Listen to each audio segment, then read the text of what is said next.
Εδώ έχουμε φτιάξει ένα τρέιλερ για να πηγαίνουμε τα σέρφ στη θάλασσα. Κάποια άλλα πράγματα εδώ. Έχουμε βάλει ένα πυρούνι ποδηλάτου εδώ μπροστά. Και τώρα φτιάχνουμε το λευγέ εδώ πέρα. Το λευγέ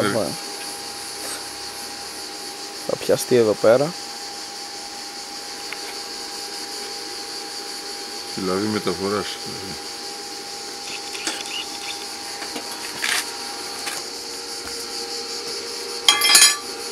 Για να δούμε. Έχουμε περάσει με μήνιο εδώ πέρα τις κολλήσεις.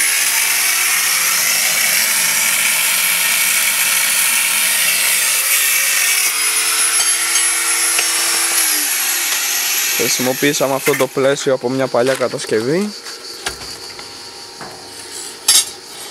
Βάλαμε και εδώ το πυρούνι από το ποδήλατο. Και είμαστε έτοιμοι. Εδώ στρίβει το ρόδα. Μπορούμε να το πάμε που θέλουμε. Τώρα σχεδόν τελειώσαμε. Κολλάμε τη λαβή εδώ πέρα πάνω στην υπόλοιπη κατασκευή και είμαστε έτοιμοι. Θα μπει μετά εκεί πέρα στη ρόδα, θα μονταριστεί, να κάνουμε τη δοκιμή και μετά θα βγουν όλα και θα γίνει βάψιμο το σασί. Θα βαφτεί το σασί, όλα τα σίδερα, εδώ ό,τι υπάρχει, να γίνει ωραία η κατασκευή μας.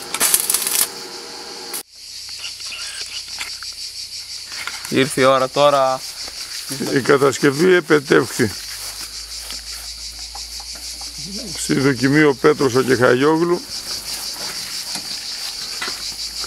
Ωραία. Πάτσα. Τώρα εδώ είμαστε στο τελειωτικό επίπεδο. Έχουμε βάψει.